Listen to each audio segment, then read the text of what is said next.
So அவருக்கு முந்தானேத்துக்கு தான் கல்யாணம் ஆயிருக்குன்னு நம்ம எல்லாருக்குமே தெரியும். அதனால தான் அவரால் வர முடியல. அது மட்டும் இல்லாமல் அவருக்கு நம்மளுடைய விஷஸ் சொல்லிக்கலாம். கண்டிப்பாக அவருக்கும் ஐஸ்வர்யா 2 பேருக்குமே பித்தளை மாத்தி மூவி சார்பாக எங்களுடைய warm married wishes. And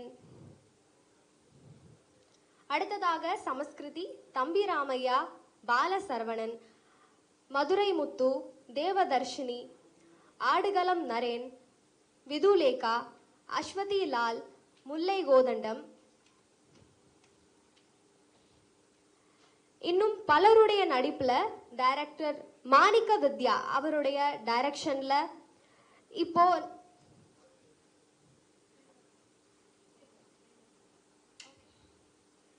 so ஒவ்வொருத்தரையும் நம்ம வந்து மேடை கலைக்கலாம். அதுக்கு முன்னாடி பித்தளை மாத்தி படத்துலேருந்து 2 சாங்ஸ் அப்புறம் ட்ரெய்லரை வந்து இப்போ பார்த்துடலாம்.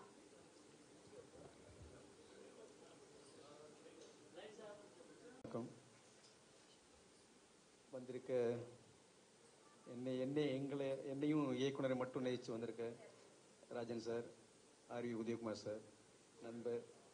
ஏன்னா இவங்களை தாண்டி வேறு யாரும் எங்களுக்காக யாரும் வரல. அதை பற்றி நாங்கள் வருத்தப்படவும் இல்லை. ஸோ எல்லோரும் அவங்களுடைய வேலைகள், கல்யாணம், திருமணம் அந்த மாதிரி இருக்குது. ஸோ ஊடகங்கள் நீங்கள் தான், உங்களை தான் நம்பி நான் வந்துட்டு, ஏன்னா நாளன்னைக்கு வெளியாக வேண்டிய படம் இன்றைக்கி உங்களை அவசரமாக கூப்பிட்ருக்கோம். வந்திருக்க உங்கள் அனைவருக்கும் நான் மனதாக வந்துட்டு வேண்டிக்கிறேன். ஸோ அடுத்து மற்றவங்க பேசட்டும்.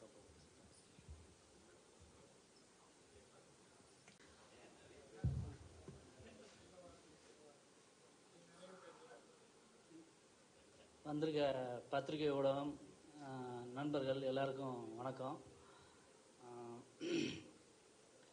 அதாவது ஒரு ப்ராஜெக்ட் மேலே ஒரு ப்ரொடியூசர் வந்து எந்த அளவுக்கு ஸ்ட்ராங்காக இருக்கணும்னா முதலாளித்தையும் சொல்லணும். ஏன்னா இந்த படத்துக்கு நாங்கள் ஏகப்பட்ட போராட்டங்கள், ஏகப்பட்ட இது அதோடு சேர்ந்து இப்போ ரிலீஸ்க்கு ரெடியாக இருக்கார். பித்தளை மாற்றி முதலாளிக்கு ரொம்ப பிடிச்ச டைட்டில். உமாபதி ராமையா ஃபஸ்ட்டு வந்து உமாபதி ராமையாவுக்கும் ஐஸ்வர்யாவுக்கும் என்னோட திருமண நாள் வாழ்த்துக்கள் சொல்லியா எல்லாம்.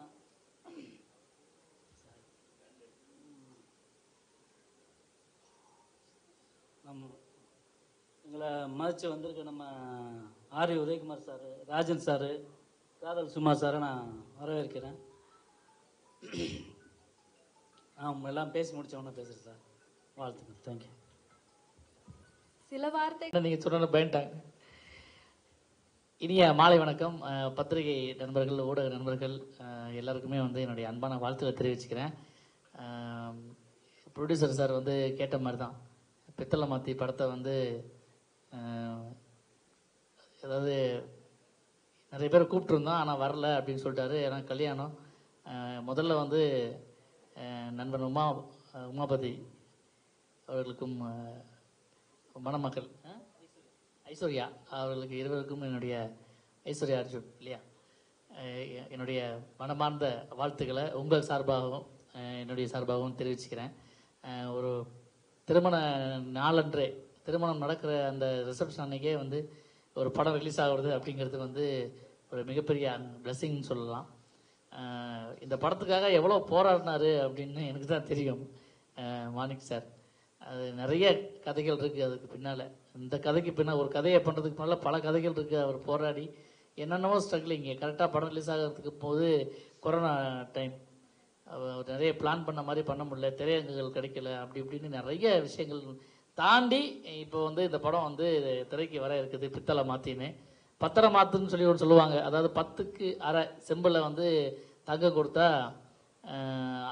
அந்த இது நகை செய்ய முடியும் அப்படின்னு சொல்லுவாங்க. அது மாதிரி நகை செய்கிறதுக்கு எவ்வளோ கஷ்டமோ, இது வந்து ஆக்சுவலாக சித்தர்கள் காலத்தில் சொல்லுவாங்க 10க்கு அரை மாற்று பத்தரை மாற்றும்பாங்க.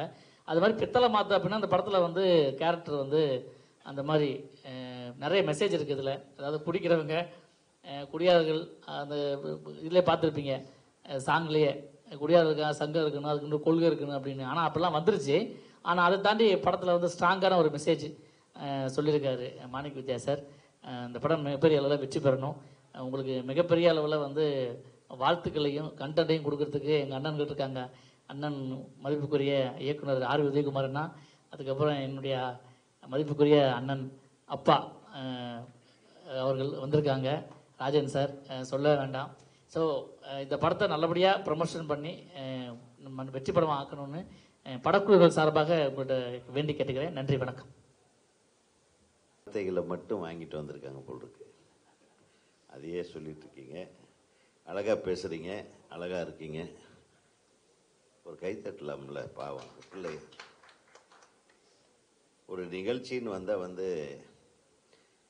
ஏதோ ஒரு சில விஷயம் அழகா இருக்கணும், புரியுதா?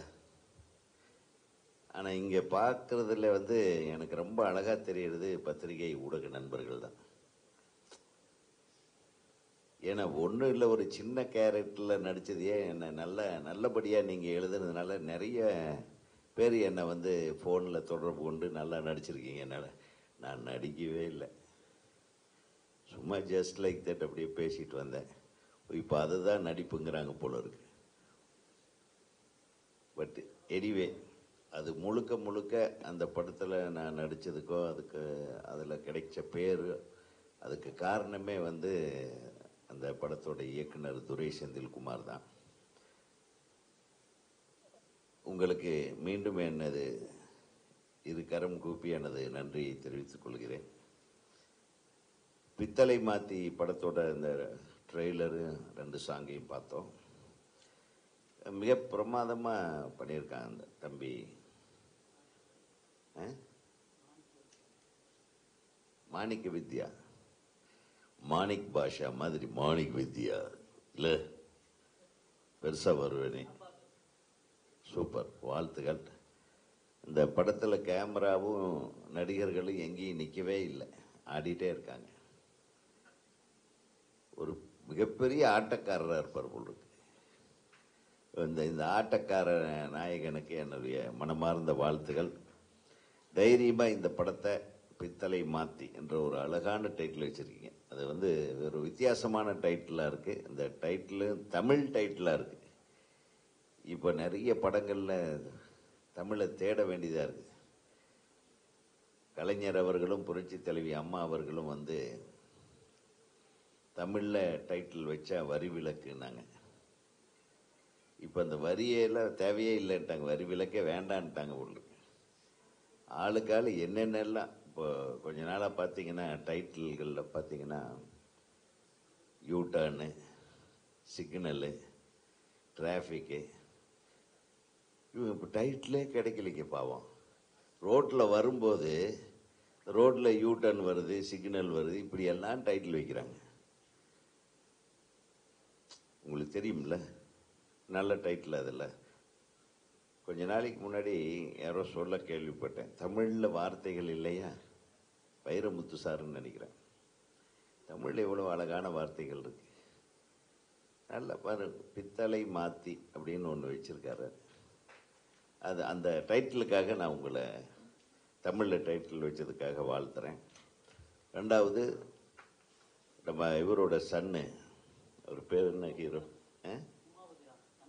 தம்பி ராமையா சாரோட பையன் அவருக்கு மனமார்ந்த திருமண நாள் வாழ்த்துகள், திருமண வாழ்த்துகள். ஏன்னா நல்ல ஒரு வாழ்க்கை தொடக்கத்தை ஏற்படுத்தியிருக்காரு. நாளைக்கோ ரிசப்ஷன் இருக்குன்னு நினைக்கிறேன். பட்டு ஒரு கல்யாணத்துக்கு பின்னாடி ஒரு பெரிய மாற்றம் வரும்னு நினைக்கிறேன். எப்படி திருமணத்துக்கு பின்னாடி தான் எனக்கு கூட என்னுடைய முதல் படம் ரிலீஸ் ஆச்சு. திருமணம் 21, ரிசப்ஷன் 24, என் படம் முதல் படம் ரிலீஸ் 26. 2 நாள் டிஃபரன்ஸில் படம் வெற்றி அடைந்து விட்டது. என்னை விட என் பொண்டாட்டிக்கு பேர் கிடைச்சிச்சு.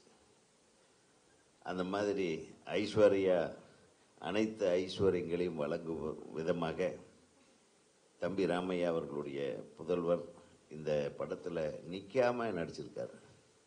என்ன துள்ளல், அந்த இளமை மாறாமல் இளமை வேகத்தோடு இந்த துடிப்போடு ஒரு ஷாட்டில் கூட இந்த தம்பி நம்ம நிற்கல. ஆட்டம், ஜம்ப்பு, அந்த எக்ஸ்பிரஷன்ஸ் பிரமாதமாக பண்ணியிருக்காரு. எல்லாரும் அதுக்கு ஒரு கை தட்டலாம். உண்மையிலுமே அந்த தம்பிக்கு இனிய வாழ்க்கையும் இல்லற வாழ்க்கையும் இனிமையான இல்லற வாழ்க்கையும் அற்புதமான திரையுலகத்தின் ஒரு நல்ல ஓப்பனிங்கும் இந்த படத்தின் மூலமாக கிடைக்க நான் மனமாற வாழ்த்துகிறேன். தயாரிப்பாளரை பற்றி சொல்லணும். எத்தனை படங்கள் எடுத்தாலும் இந்த படத்தை ஏதோ வெற்றி படம் ஆக்கணுன்ற ஒரு முயற்சியிலேயே அவர் இறங்கி வேலை செஞ்சுட்டு இருக்காரு. கவலைப்படாதீங்க. ராஜ் அண்ணன் வந்தால் தமிழ் திரையுலகமே வந்த மாதிரி. அவர் தொடாத எல்லைகள் கிடையாது. அவர் அவ்வளவு நல்ல மனிதர். அவர் உண்மையிலே சொல்கிறேன். மனசில் இருக்கிறத பேசக்கூடிய ஒரே சினிமாக்காரன் அவர் தான். நம்ம கூட சில டைமில் இடம் பார்த்து பேச வேண்டியதாக இருக்கும். ஏன்னா நம்ம பேசின சர்ச்சைக்குரிய விஷயங்களாக போயிடுது, நல்ல விஷயத்தை பேசினா கூட. ஆனால் இந்த திரைப்படத்தை பொறுத்தவரையிலும் உங்களுக்கு நல்ல உள்ளங்கள் இவங்கெல்லாம் இருக்காங்க இல்லையா, அழகு வெளி தோட்டது மனசில் இதய அழகும் கூட அதிகமாக இவங்க நம்ம பத்திரிகை நண்பர்கள் வைத்திருக்காங்க. சின்ன படங்கள் எல்லாம் ஓடணும்னு நினைக்கிறவங்க. அதனால் நிச்சயமாக உங்கள் திரைப்படம் இப்போ பார்த்தப்போ இருந்த துள்ளலோடு மிக வெற்றிகரமான ஒரு திரைப்படமாக இது வரும் என்ற நம்பிக்கை எனக்கு இருக்கிறது. ஆக மொத்தத்தில் இப்போ திரையுலகம் திரும்பி மீண்டு எழுந்து வருகிறது மாதிரியே ஒரு தோற்றம். ஏன்னா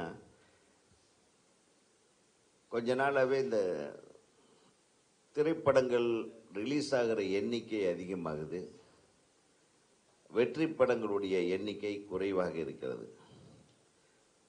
ஆனால் இப்போ நான் நடித்ததுக்காக சொல்லலை, அந்த கருடன் என்ற திரைப்படத்தின் வெற்றியை பார்க்கும்போது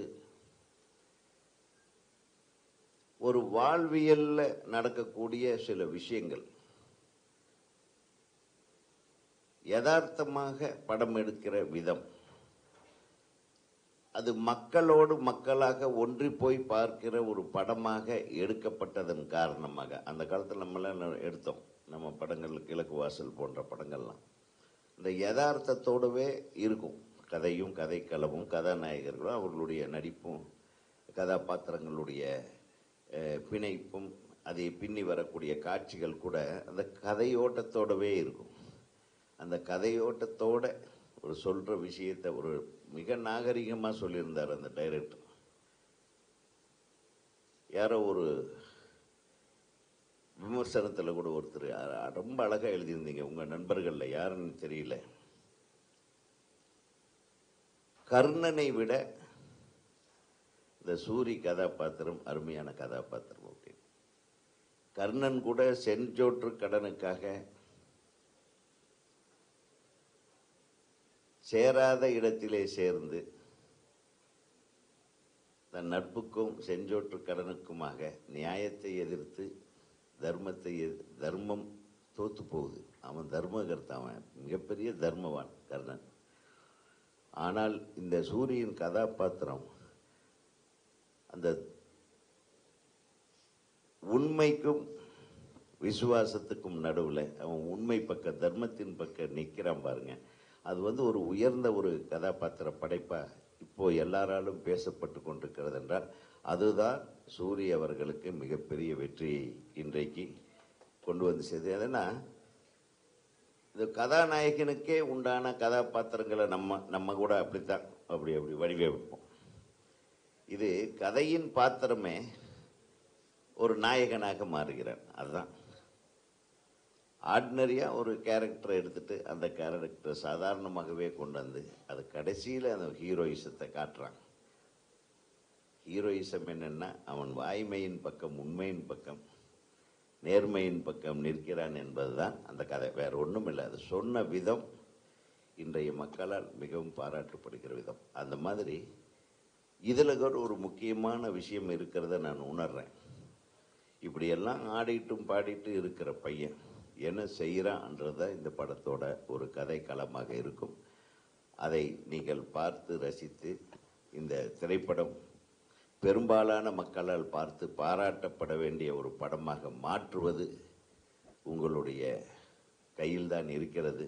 ஆகவே இந்த படத்தோடு நில்லுங்கள். நிச்சயமாக பித்தளை மாற்றி ஒரு மிகப்பெரிய ட்ரெண்டு மாத்தியாக இருக்கும் என்று நான் வாழ்த்தி நன்றி கூறி விடைபெறுகிறேன். நன்றி, வணக்கம்.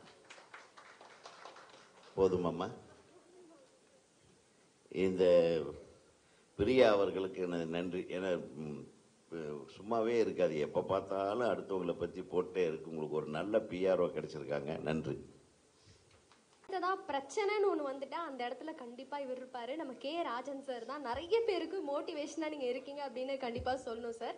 ஸோ படக்குழுவினருக்கு வந்து உங்களுடைய வாழ்த்து தெரிவிக்கிறதுக்கு வரவேற்கிறேன். எடுக்கும்போதே பிரச்சனையை உருவாக்குறாங்க. எல்லாருக்கும் ஒரு சில வார்த்தைன்னாங்க. எனக்கு ஒன்றும் சொல்லலை, கண்டிஷன் போடல.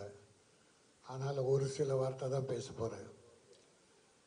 அருமை சகோதரர், இந்த படத்தின் தயாரிப்பாளர், பித்தளை மாத்தி படத்தின் தயாரிப்பாளர் அன்பு சகோதரர் சரவணன் அவர்கள், இந்த படத்தின் இயக்குனர் வித்யா, மாணிக்க வித்யா, இசையமைப்பாளர், தொழில்நுட்ப கலைஞர்கள், நடித்த நண்பர்கள் அத்தனை பேருக்கும் என்னுடைய வாழ்த்துக்களை தெரிவிப்பதோடு, தம்பி ராமையா என்னுடைய குடும்ப நண்பர் மட்டுமல்ல, தம்பி, அவருடைய மகனுக்கும் ஐஸ்வர்யாவுக்கும் திருமணம் நடந்து வரவேற்பு நிகழ்ச்சியினால் எனக்கு நடக்க போகுது.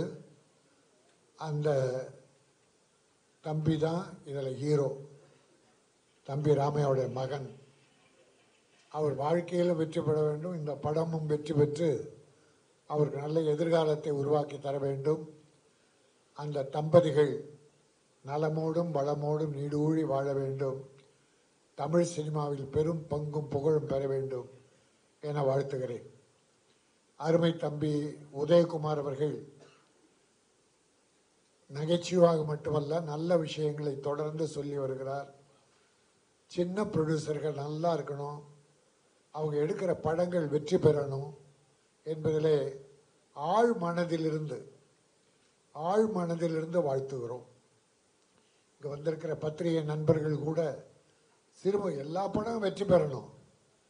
அதில் முதலீட்டு படங்கள் வெற்றி பெற்றால் அந்த தயாரிப்பாளர் மறுபடியும் படம் தான் தயாரிப்பாங்க. இப்போ பித்தளை மாத்தி, அதாவது சினிமாவில் நிறைய பித்தளை மாத்திங்க இருக்காங்க. வாயிலே வடை சுட்டு வட்டி வாங்கிட்டு போயிடுவானுங்க. ஆனால் நான் மொசலை கொடுத்துட்டு வட்டியே வராமல் தவிக்கிறேன். நிறைய பேர்கிட்ட பணத்தை கொடுத்துட்டு வட்டியே வராமல் தவிக்கிறேன். ஆனால் என்கிட்ட வாயில் வடை சுட்டு என்கிட்ட பணத்தை வாங்கினவன் வரவே மாட்டேங்கிறான், கிட்ட பதிலே ஃபோனே எடுக்க மாட்டேங்கிறான். அப்படிப்பட்ட பித்தளை மாத்திகள் நிறைய இருக்காங்க, உஷாராருங்க. அதுக்கிடையில் ஒரு தங்கமான ப்ரொடியூசர் சரவணன். அது மட்டும் இல்லை, நான் அவர்கிட்ட கேட்டேன், ஷூட்டிங் எத்தனை நாள் நடந்தது, எப்படி நடந்ததுன்னு. மிக மகிழ்ச்சியாக சொன்னார். நிறைவா தேவையான அளவில் நடந்தது சார், எனக்கு ரொம்ப திருப்தியாக இருக்குது. ஒரு ப்ரொடியூசர் அப்படி சொல்கிறதே இல்லை. டைரக்டரை பற்றி அவ்வளோ நல்லா சொன்னார். படம் ரொம்ப நல்லா வந்திருக்கு. தேதியும் குறிச்சிட்டா, நாளில் அன்னைக்கு படம் ரிலீஸ் ரிலீஸ் தேதியை நிர்ணயம் பண்ணிட்டு வந்திருக்கிற ஒரு ப்ரொடியூசர். இந்த படம் மட்டும் எடுக்கல, இன்னொன்று ஜோரா கைத்தட்டுங்களா, யோகி பாபு வச்சு ஜோரா கைத்தட்டுங்கள் படத்தை முடிச்சுட்டாராம். அதுவும் அடுத்த ரிலீஸுக்கு தயாரிக்கு. இன்னைக்கு சினிமாவில் அதை ஏன் நான் தனியாக பாராட்டுறேன்னா, இன்னைக்கு சினிமா எவ்வளோ சிரமத்தில் இருக்குன்னு உங்களுக்கு தெரியாதில்ல. ஒரு படம் ஆரம்பித்த ப்ரொடியூசர் படுற வேதனை, நல்ல டைரக்டர் மாட்டிட்டா அவங்க தப்பிச்சாங்க. ஆனால் சில டைரக்டருங்க பித்தளை மட்டும் மாத்திரல, ப்ரொடியூசரே மாத்திடுறாங்க. பணக்காரனா வந்தவங்கள ஏழையாக அனுப்புகிறாங்க சிலர். அதில் இந்த வகையில் நம்முடைய சரவண் உண்மையிலே பாக்கியசாலி, ஒரு நல்ல டைரக்டர் கிடச்சிருக்காரு. 2 சாங் பார்த்தோம், திருப்திகரமாக இருந்தது. நல்ல நடிகர்கள்லாம் போட்டிருக்காங்க. தம்பி ராமையா, அவருடைய மகன், இன்னும் நிறைய ஆர்டிஸ்ட் அதில் இருக்காங்க. இன்னைக்கு இந்த படம் ஜெயிச்சதுன்னா அடுத்து யோகி படம் ஜெயிச்சா அடுத்து இன்னும் 2 படம் ஆரம்பிப்பார். அது நம்ம தொழிலாளர்களுக்கு வேலை கிடைக்கும், சினிமாவுக்கு நல்லது. அதனால் இன்னைக்கு சினிமா இருக்கிற நிலையில் 2 படத்தை எடுத்திருக்கிற அன்பு சகோதரர் சரவணன் அவர்கள், இந்த படம் வெற்றி பெறும். இது பித்தளை மாற்றி உங்களுக்கு தங்கமாக மாற்றி கொடுக்கும். இந்த பித்தளை மாற்றின்ற டைட்டில் தங்கமாக உங்களுக்கு மாற்றி கொடுக்கும். இன்னைக்கு உதயகுமார் சொல்கிற போல் எல்லாமே இங்கிலீஷ் டைட்டில், எல்லாமே ஷைரன்றான், பார்க்கிங்கிறான், யூட்டர்னுங்கிறான். தமிழில் இன்னும் அவ்வளோ பஞ்சமாக ஏற்பட்டுருச்சு. அதுக்கு தான் டாக்டர் கலைஞர் என்ன பண்ணார், மானியம் கொடுக்கறதுக்கு 3 லட்சம் ஆரம்பத்தில். தமிழில் பெயர் வைப்ப படங்கள், ஓவர் விரசம் இல்லாத படங்கள், வெட்டுக்குத்து ரத்த கலர் இல்லாத படங்கள், இந்த மாதிரி படங்களை தேர்ந்தெடுத்து மானியம் கொடுத்தார். 3 லட்சத்தை அப்புறம் 5 ஆக்கினார். இந்த ஜெயலலிதா அம்மா வந்து 7 ஆக்கினார். இல்லை 3 கலைஞர் ஆக்கினார், 5 ஜெயலலிதா ஆக்கினாங்க, 7 கலைஞர் மறுபடியும் ஆக்கினார். அதுக்கப்புறம் அது அப்படியே விட்டு போச்சு. இப்போ மறுபடியும் அதை பற்றி பரிசீலனை பண்ணிக்கிட்டு இருக்காங்க. நான் தமிழக முதல்வர் அவர்களை வேண்டி கேட்டுக்கொள்கிறேன், சினிமாவில் தியேட்டரில் டிக்கெட் விலை குறையணும். அப்போ தான் ஏழைகள் குடும்பத்தோடு படம் பார்ப்பாங்க. அல்லது சின்ன தியேட்டர்களை உருவாக்கணும். ஏழைகள் பார்க்குற அளவுக்கு டிக்கெட் விலை குறையணும். அந்த தமிழக முதல்வர்கிட்ட நான் ஒரு பெட்டிஷனாகவே கொடுத்துருக்கேன், கவனிக்கிறேன்னு சொல்லியிருக்காங்க. ஆகவே சினிமா நல்லா இருந்தால் மக்கள் மகிழ்ச்சியாக இருப்பாங்க. பொழுதுபோக்கு நிறைய சாதனை வந்துடுச்சு. இருந்தால் கூட சினிமாவுக்கு இருக்கிற அந்த மவுஸ், அந்த பவர் குறையவே இல்லை.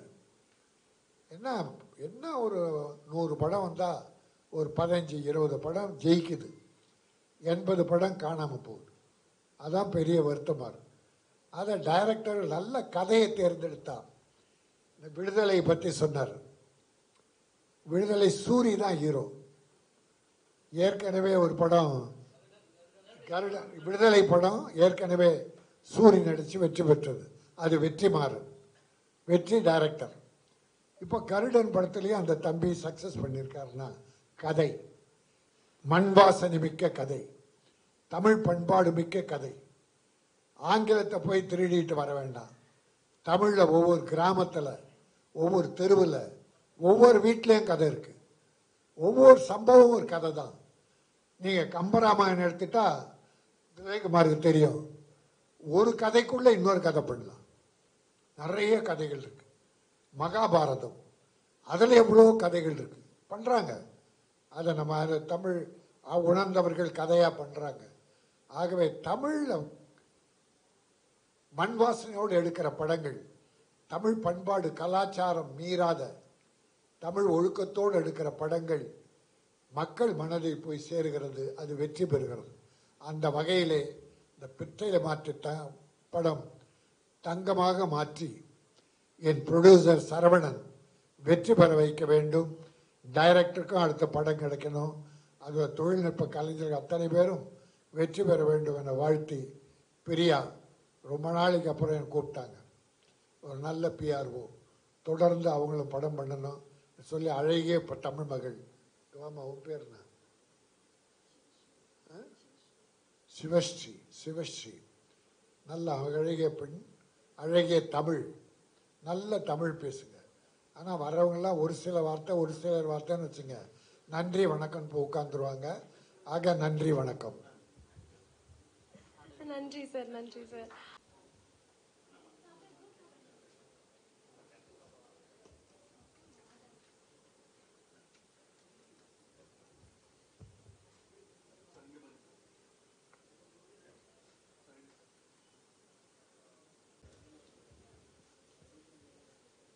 இந்த பித்தளை மாற்றி படத்தினுடைய ஆர்ட் டைரக்டர் கலை இயக்குனரை நான் ஒர்க் பண்ணியிருக்கேன். அதில் ஒரு சின்ன கேரக்டர் ரோல் வேறு டைரக்டர் என்ன நடிக்க கொடுத்துருந்தாரு. அதுக்கு ப்ரொடியூசருக்கும் டைரக்டருக்கு நான் நன்றி சொல்லிக்கிறேன். இந்த படத்திற்கு சிறப்பிக்க வந்திருக்கும் first director RV Udayakumar sir அவர்களுக்கும் ராஜன் சார் அவர்களுக்கும் நன்றி சொல்லணும். ஏன்னா ராஜன் சார் அவர்களை எனக்கு அதிகமாக பழக்கம் இல்லை, இருந்தாலும் எந்த யூடியூப் சேனல் எதை தட்டுனாலும் சிறுபட தயாரிப்பாளர்களுக்காக உயிரை கொடுத்து பேசக்கூடிய மிக ஒரு அற்புதமான மனிதராக இருக்கார். அவரை போன்றவர்களை நம்மளாம் பாதுகாத்து வைக்கணும். ஏன்னா சின்ன படம் பெரிய படம் இல்லாமல் நான் யூடியூப்பில் எங்கே தட்டினாலும் சின்ன பட ப்ரொடியூசர்களுக்காகவும் சின்ன படத்தில் பணிபுரிஞ்ச டெக்னீஷியனுக்காகவும் குரல் கொடுத்துக்கிட்டு இருக்க ஒரே மனிதர் ராஜன் சார் அவர்கள் தான். அவருக்கு திரும்ப ஒரு தடவை நன்றி சொல்லிக்கிறேன். அதற்கடுத்து மிகப்பெரிய உச்ச நட்சத்திரங்களை வைத்து இயக்கியிருந்தாலும் எந்த விதமான ஒரு வெளியில் எதையும் காட்டி கொள்ளாமல் ஒரு சிறு படத்தில் கூட வந்து சிறப்பிக்க வந்திருக்கும் உதயகுமார் சார் அவர்களுக்கும் நன்றி தெரிவித்துக் கொள்கிறேன். இந்த படத்தில் வந்து ப்ரொடியூசர் அவர்களை பற்றி சரவணன் சார் பற்றி பேசணும்னா, அவர் வந்து மிகப்பெரிய ஒரு ப்ரொடியூசர் மட்டும் இல்லை, அவருக்குள்ள ஒரு இயக்குனர், கேமராமேன், ஆர்ட் டைரக்டர் எல்லாமே இருக்காங்க அவருக்குள்ள. 24 hours அப்படியே வந்து அந்த படத்தை பற்றி இதை பற்றி பேசிக்கிட்டு இருப்பாங்க. டெக்னீஷியன்லாம் அவ்வளவு சிறப்பாக கவனிச்சுக்கிடுவார். நம்ம பேசின சம்பளம்லாம் கேட்கலாம், அவரே ஃபோன் பண்ணி உங்கள் சம்பளம் வந்துருச்சா சார் அந்த மாதிரிலாம் கேட்பாங்க. அந்த மாதிரி கேட்கும்போது நம்ம டெக்னீஷியனாக ஒர்க் பண்ணும்போது இந்த மாதிரி ப்ரொடியூசருக்கெல்லாம் நம்ம வாங்கின சம்பளத்தை விட 3 மடங்கு அதிகமாக ஒர்க் பண்ணி அந்த படத்தை ஒரு ஹிட்டு படமாக்கணும், நமக்குள்ளே ஒரு ஆர்வத்தை தூண்டும். அந்த அளவுக்கு நாங்கள் ஒர்க் பண்ணி கொடுத்துருக்கோம் அந்த படத்தில். இந்த படத்தில் வந்து ஹீரோயினுக்காக ஒரு வண்டி ரெடி பண்ணணுன்றதுக்காக டைரக்டர் நாங்கள்லாம் உட்காந்து ப்ரொடியூசர்கிட்ட சொன்னோம், அதுக்கு நீங்கள் எவ்வளோ செலவானாலும் பரவாயில்ல அந்த வண்டியை வந்து செய்யுங்கன்னு சொல்லி ஒரு அயன் பாக்ஸ்லேயே ஒரு வண்டியெல்லாம் இந்த படத்தில் ரெடி பண்ணியிருக்கேன். அது ஒரு நல்லா இருக்குது, இந்த படம் பார்த்தீங்கன்னா தெரியும். அந்த மாதிரி ஒரு ப்ரொடியூசர் வந்து செலவெல்லாம் எது வேணாலும் இதை பண்ணாதீங்க இந்த மாதிரிலாம் சொல்லவே இல்லை, கதைக்கு தேவையானதை செலவு பண்ணுங்க அப்படின்னு சொல்லி நல்லா சிறப்பாக பண்ணி கொடுத்தாரு. டைரக்டர் அவர்கள் கண்டிப்பாக அவருக்கு ஒரு நல்ல இன்னொரு வாய்ப்பு கிடைச்சிருந்துச்சுன்னா தமிழ் சினிமாவின் மிகச்சிறந்த ஒரு டைரக்டர், அதுவும் பட்ஜெட்டில் சொன்னதை விட கம்மியான பட்ஜெட்டில் பண்ணக்கூடிய ஒரு திறமையான டைரக்டர் அவர் எனக்கு நண்பரும் கூட. சொன்ன டைமை விட கம்மியான அந்த டேட்டில் முடிச்சு கொடுத்தாரு இந்த படத்தை. அதுக்காக டைரக்டருக்கு ஒரு தடவை நன்றி சொல்லுங்க. கண்டிப்பாக உங்களுக்கு மிகப்பெரிய ஒரு வாய்ப்பு இந்த சினிமாவில் இருக்குது சார். அதனால் இந்த படத்தில் நான் பணிபுரிஞ்சதில் ரொம்ப சந்தோஷப்படுறேன். இந்த படத்தில் எந்த விதமான ஒரு சமூகத்துக்கு கேடு விளைவிக்கக்கூடாதுன்றதில் டைரக்டரும் ப்ரொடியூசரும் இருந்தாங்க. அந்த மாதிரி ஒரு நல்ல ஒரு கதையை தான் எடுக்கணும். டைட்டில் கூட பாருங்கள், பித்தளை மாற்றுன்னு வச்சுக்கணும், அதோட செம்பு மாற்றின்னு கூட வைக்கல. ஏன்னா செம்பு வந்து மனிதர்களுக்கு தீங்கு விளைவிக்கக்கூடியதுனால நல்லா பித்தளை மாற்றுன்னு வச்சுருக்காங்க. அது வந்து கண்டிப்பாக அது வந்து பத்தரை மாற்று தங்கமாக ப்ரொடியூசருக்கு படம் வெற்றி படமாகி அவர் தொடர்ந்து படங்கள் எடுக்கணும், எங்களை போன்றவர்கள் அதில் பணிபுரியணும் என்று வேண்டிக்கிறேன். நன்றி, வணக்கம் சார். வணக்கம் சார். ஆனால் உங்களுக்கு எல்லாருக்கும் தெரியும், ஒரு படத்தை வந்து திரும்ப ரீரிலீஸ் பண்ணி அதை தேட்டர் வரையும் கொண்டு வர்றது வந்து எவ்வளோ கஷ்டம்னு அந்தளவுக்கு இந்த படத்து மேலே என் முதலாளி வந்து நம்பிக்கை வச்சுருக்காரு. இப்போ 60-70 தேட்டருக்கு மேலே டோட்டல் வேர்ல்டு ஃபுல்லாக ரிலீஸ் பண்ணுறாரு. இந்த படத்தில் வந்து பித்தளை மாற்றி டைட்டிலோட நான் ஆரம்பத்தில் வந்து எனக்கு ஒரு சின்ன ஆஸ்லேஷன் இருந்துச்சு, ஏன்னா நான் வேறு ஒரு டைட்டில் வச்சுருந்தேன். அப்புறம் பார்த்தீங்கன்னா நார்த் மெட்ராஸ் சைடு இந்த பித்தளை மாற்றின்னு பார்த்தீங்கன்னா உள்டால ஃப்ராடுத்தனம் பண்ணுறவனுங்க அப்படிங்கிற ஃபீலு, முன்னாடி ஒன்று பேசுறது பின்னாடி ஒன்று பேசுறது. ஸ்கிரிப்ட் படி நான் யோசித்தேன். பார்த்தீங்கன்னா இந்த படத்தில் வந்து வெளித்தோற்றம், நம்ம மனுஷங்க பார்த்தீங்கன்னா எல்லாருமே வெளித்தோற்றத்தில் ஒரு உருவம் இருப்போம், உள்ளுக்குள்ளே வேற ஒரு மனுஷன் இருப்பான். அது இந்த ஸ்கிரிப்டில் இருக்கும், எல்லா கேரக்டர்லையும் இருக்கும். வில்லி கேரக்டரா அஸ்வதிலால்னு ஒருத்தவங்க பண்ணுறாங்க, டிஆர்ஓ பிரேமா சங்கர்னு கேரக்டர் பண்ணியிருக்காங்க. அந்த கேரக்டர் பார்த்தீங்கன்னா டோட்டலாக சேரி ஜாக்கெட் ஒரு மாதிரி ஒரு லேடிஸ்க்கெலாம் வந்து ஒரு ரோல் மாடல் மாதிரி, நம்ம மதுரை ஐஏஎஸ் சகாயம் சார் மாதிரி ஒரு கேரக்டர். அந்த கேரக்டர் பொண்ணுங்கள்லாம் வந்து ரோல் மாடல் நினச்சி ஒரு ஸ்டில் எடுத்தால் கூட, செல்ஃபி எடுத்தால் கூட சேரி விலகிருந்துச்சுன்னா அந்த ஸ்டில்லை டெலீட் பண்ணுற ஒரு கேரக்டர். பட் பர்சனலாக பார்த்தீங்கன்னா அதோட வேற முகம் இருக்கும். அதேமாதிரி நம்ம ஹீரோ தம்பிராமையா பையன் உமாவதி ராமையா பாலசவரன் டோட்டல் ஜாலியான பசங்க. படத்தில் பார்த்தீங்கன்னா ஒரு மதுரையில் வந்து தண்ணி வண்டியை வச்சுக்கிட்டு அவங்க பார்த்தீங்கன்னா காலையில் பார்த்தீங்கன்னா சாமி கும்பிட்டு ஒரு தொழிலையே தெய்வம் நினைக்கிற ஒரு அந்த தள்ளு வண்டியை வந்து சாமி கும்பிடுவானுங்க. அது யாராவது அட்வான்ஸ் கொடுத்தாங்கன்னா அடுத்த நிமிஷம் அவனுங்களுக்கு வீட்டுக்கு வந்து தண்ணி போகாது, அவங்க ஒயின் ஷாப்பில் உட்காந்துருப்பானுங்க. இப்படி கேரக்டராக இருக்கும். படத்தில் ஹீரோயினி கேரக்டர் பார்த்தீங்கன்னா டோட்டலாக பேண்ட் ஷர்ட்டு டிஷர்ட் இந்த மாதிரி டீசெண்டாக நம்ம பார்க்குற கெட்டப்புக்கும் ஆளு இன்னொரு இதுக்கும் சம்மந்தமே இருக்காதுங்கிறது அந்த பித்தளை மாற்றிங்கிற அந்த டைட்டில் ரொம்ப பொருத்தமாக இருக்குன்னு நான் ஃபீல் பண்ணுறேன். அப்புறம் ஊடக நண்பர்கள், பத்திரிகை நண்பர்கள் நான் ஒரு வேண்டி கேட்டுக்கிறேன். என்னென்னா, நான் நல்ல நல்ல ப்ராஜெக்ட்டு ஆர்டிஸ்ட்டு எல்லாருக்குமே மூவ் பண்ணி ஸ்கிரிப்டுகள் சொல்லி ட்ரை பண்ணிக்கிட்டு இருக்கேன். இந்த படம் ரீரிலீஸ் மூலம் எனக்கு வந்து நீங்கள் கொடுக்குற ஆதரவுலையும் இதுலையும் முதலாளியோட இந்த சப்போர்ட்டில் எனக்கு அது ஒரு ரீஎன்ட்ரிக்கு அவங்களோட விசிட்டிங் கார்டாக இது அமைகிறதுக்கு நீங்கள் தான் ஹெல்ப் பண்ணணும். தயவுசெய்து எல்லாம் தெரியும் நான் எவ்வளோ கஷ்டம். ஒரு டி ராஜேந்திரன் சார் அப்போவே சொன்னார், ஸ்கிரிப்ட் வந்து எவ்வளோ வேணாலும் பண்ணலாம், எவ்வளோ வித்தியாசம் வேணாலும் பண்ணலாம், ஆனால் அதை கையில் வச்சுக்கிட்டே தெரிய வேண்டியதுதான். ஒரு முதலாளி அதுக்கு முதல் போடலைன்னா அது காயலாங்கடைக்கு தான் போகும். அந்த ஃபீல் தான். இந்த ஸ்கிரிப்ட் மேலே அவ்வளோ ஸ்ட்ராங்காக அவ்வளோ இதாக கதைக்காகவே ஆர்டிஸ்ட் தேடி ஆர்டிஸ்ட் பிடிச்சி இப்போ தமிழான்னு ஒரு இது பண்ணிக்கிட்டு இருக்காரு, ப்ரோக்ராம் பண்ணிக்கிட்டு இருக்காரு நம்ம ஆரி சார் பேசுறது அந்த ஹீரோ கேரக்டர். அப்புறம் அது தம்பிராமே அண்ணன் பையனா மாதிரி அந்த பண்ண வேண்டியது சூழ்நிலை வந்துச்சு. அது என்ன சொல்ல வரேன்னா, அந்தளவுக்கு ஸ்கிரிப்ட் மேலே ரொம்ப ஸ்ட்ராங்காக இருந்தார் முதலாளி. இப்போ அடுத்து வந்து ஜோரா கைதட்டுக்குன்னு நம்ம யோகி பாபு வச்சு பண்ணிக்கிட்டு இருக்காரு. அது ரிலீஸ்க்கு ரெடி ஆகிட்டுருக்கு. அவரோட பிரதர் கூட பாய்சன் ஒரு படம் நியூ பேஸை வச்சு எடுத்துக்கிட்டு இருக்காப்புல. அதனால் முதலாளியும் ஒரு டைரக்ஷன் மூமெண்ட்ஸில் இருக்கார், அடுத்து பண்ணுவார். வாழ்த்துக்கள் முதலாளி. நீங்கள் பண்ணுற சப்போர்ட்டில் அவர் ஜெயிச்சா அடுத்து ஜோரா கைதட்டும் நல்லா பிஸ்னஸ் ஆகும், அடுத்தடுத்த படங்களும் இதாகும். எனக்கும் இது மிகப்பெரிய வாய்ப்பாக அமையும். நீங்கள் எல்லாரும் வந்திருந்து ஆரி உதயகுமார் சார், ராஜன் சார், காதல் சுமார் எல்லாருமே வந்திருந்து எனக்கு வாழ்த்து சொன்னதுக்கு ரொம்ப நன்றி தெரிவிச்சுக்கேன் சார். ரொம்ப தேங்க்ஸ். ரொம்ப நன்றி சார். அடுத்து இந்த படத்தை பற்றி நான் ரொம்ப பேசிட்டு பின்னாடி கஷ்டப்பட தேவையில்லை நினைக்கிறேன். ஏன்னா எப்பவுமே ஒரு படம் வந்துட்டு சார் ஒரு குழந்தை மாதிரி. அந்த குழந்தைக்கு வந்துட்டு தாய் வந்துட்டு டைரக்டர்னா, தகப்பன் வந்துட்டு தயாரிப்பாளர் தான் சார்.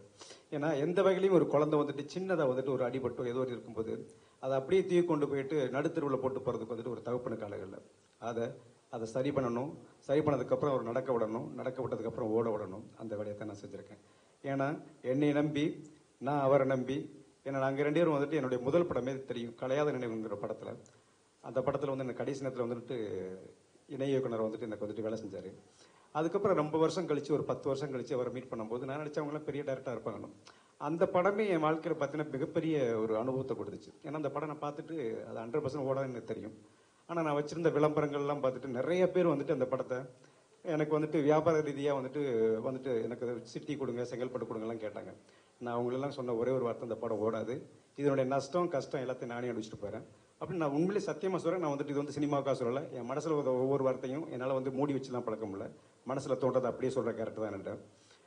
அந்த மாதிரி அந்த படத்தை விட்டுட்டு அதுக்கடுத்து அடாவடி உங்களுக்கே தெரியும், சத்யராஜர் படம், படத்துடைய ரீமேக்கு. அது பார்த்தீங்கன்னா சென்சார் போர்டு வந்துட்டு அந்த டைமில் தினத்தந்தியில் பார்த்தீங்கன்னா சத்யராஜ் படத்துக்கு தடை அப்படின்னு தான் போட்டிருப்பாங்க. அது மீண்டும் ஒரு குற்றப்பத்திரிக்கைன்னு சொல்லி என்கிட்ட ரொம்ப பேர் சொல்லிக்கிட்டு இருந்தாங்க. அந்த படத்தையும் அதே மாதிரி தான் டெல்லி வரைக்கும் நான் வந்துட்டு அதை வந்துட்டு இது பண்ணி அதை வந்துட்டு சென்சார் வாங்கிட்டு அதையும் ரிலீஸ் பண்ணேன். அப்படி எனக்கு ஓடாத படங்களையும் நான் ரிலீஸ் பண்ணவன், ஓடுன்னு தெரிஞ்ச ஒரு படத்தை நான் எப்படி ஓடுவேன்? நான் வந்த நேரம் அந்த மாதிரி. ஏன்னா அந்த டைமில் வந்துட்டு எனக்கு வந்துட்டு என் உடல் ரீதியாகவும் சரி, ஏன்னா இந்த படம் வந்து எனக்கு மிகப்பெரிய அனுபவத்தை கொடுத்துச்சு. இந்த படம் எடுத்துக்கிட்டு இருக்கும்போது எனக்கு சொல்ல முடியாத வார்த்தைகள். ஏன்னா வந்துட்டு ஊடகங்கள் வந்துட்டு நான் உண்மையை பேசுனுங்கிறக்கா சொல்கிறேன், அது எல்லாத்துக்குமே தெரியும். இந்த படம் எடுத்துக்கிட்டு இருக்கும்போது என்னோட ஹார்ட் அட்டாக், ஒரே ஒரு ஷெட்யூல் முடிச்சு வந்துட்டு என்னோட ஹார்ட் அட்டாக் வந்துட்டு 4 ஸ்டாண்ட் உள்ளுக்கு இருக்குது. ஸோ இதுக்கப்புறம் என் தம்பி என் ஃபேமிலியே சொல்லிட்டாங்க, இதுக்கப்புறம் நீ படத்துக்குலாம் போவேனா, ஒரு 1 கோடி ரூபா லாஸ், பரவாயில்ல போயிட்டு போகுது, நீ வீட்டில் முடிட்டு உட்காந்துட்டு சொல்லிட்டாங்க. அந்த ரேஞ்சில் பேசிட்டாங்க. ஆனால் அவருக்கு முதல் படம், இந்த படம் நான் எடுக்கலைன்னா அவர் கண்டிப்பாக ஒரு சினிமாவில் உங்களுக்கு தெரியும், முதல் ஒரு படம் ஓடலைன்னா என்ன ஆகும்? ஒரு துரதிருஷ்டவாதியாக வந்துட்டு நிற்க வச்சிருவாங்க. கடைசி வரைக்கும் அவர் காலம்புறம் அப்படி தான் அலைய முடியும். நம்ப மாட்டீங்க, என்னால் எந்திரிச்சு நிற்க முடியாது. 3வது மாசத்துல அவருக்காக நான் ஃப்ளைட் எடுத்துட்டு அந்த சூட்கேஸ் தூக்கி என்னால் பேக்கை தூக்கி மேலே வைக்க முடியாது ஃப்ளைட்டுக்குள்ள. அந்த சூழ்நிலையும் நான் வந்து இந்த படத்தை முடிக்கணுங்கிறதுக்காக நான் வேலை செஞ்சேன். அப்படி ஒரு படம் சரியான சூழ்நிலை வெளியாகலை. அதற்காகவே நான் வந்து வருத்தப்படவும் இல்லை. நான் அன்னைக்கே நான் முடிவு பண்ணிட்டேன். இப்போ நான் வந்துட்டு என்னுடைய காசு போச்சு நினச்சி வருத்தப்பட்டதை விட, நான் வந்து என்னை நம்பி ஒருத்தர் வந்திருக்காரு, நானும் அவரை நம்பி வந்திருக்கோம், நாளைக்கு நம்மளுடைய ஃப்ரெண்ட்ஷிப் மட்டும் இல்லை, அவருக்கு அடுத்த படம் எப்படி கிடைக்கும், இதெல்லாம் நான் யோசித்தேன். அதற்காக இதுக்கான நான் இப்போ முதல் சொன்ன மாதிரி தான் என் குழந்தைய சரியாக பண்ணியிருக்கேன், ஓட விடுறேன், ஓடுறதுக்கு ரெடியாகவும் இருக்குது. அதற்கான கேட்டு வந்துட்டு எங்கள்கிட்ட சரியான ஆர்டிஸ்ட் இல்லை. அவங்க வந்து பேசினா மட்டும்தான் இன்றைக்கி வந்துட்டு ஊடகங்களும் சரி மற்ற எல்லாமும் அந்த வெளிச்சத்துக்கு வரும். ஆனால் நான் உங்களை மட்டும் தான் நம்பி வச்சுட்ருக்கேன். நீங்கள் தான் அந்த கேட்டை திறக்கிற அந்த கேட்டை திறந்து விடுற சாவியை நீங்கள் தான். ஒன்றும் இல்லை, நீங்கள் வந்துட்டு கேட்டை மட்டும் எங்களை திறந்து விடுங்க, மக்கள்கிட்ட போய் ரீச் பண்ணுற மாதிரி பார்த்துங்க. அந்த படம் திரைக்கு வந்தால் கண்டிப்பாக பேசப்படும். பேசின பெரிய காவியம் அப்படிலாம் இல்லை. இந்த படம் பார்த்தவங்க என்ன சொல்லுவாங்கன்னா, நல்லா தானே பண்ணியிருக்காங்க, நல்லா காமெடியாக இருக்குது, என்டர்டைன்மெண்டாக இருக்குது, நல்லா தானே இருக்குது, போர் அடிக்காமல் போகுது, அந்த ரேஞ்சில் இருக்கும். ஒரு பெரிய காவியம் பண்ணி வச்சுருக்காங்க அப்படிலாம் இல்லை. ஓகே, வந்திருக்க அனைவருக்கும் என்னை மனசார வேண்டிக்கிறேன். எனக்கு மட்டும் இல்லை, அவருக்கும் சரி ஒரு மிகப்பெரிய வாய்ப்பு கிடைக்கணும். அடுத்த படங்கள் வந்துட்டு அவருக்கு தேடி வரணும். ஏன்னா இன்னும் அவர்கிட்ட நான் சில விஷயங்கள் சொல்ல முடியாத சூழ்நிலைகள் இருப்பேன். அதை உங்கள்கிட்ட வந்துட்டு நான் அதுதான் மனசார வேண்டி உங்கள்கிட்ட சொல்லிக்கிட்டு இருக்கேன். நன்றி, வணக்கம்.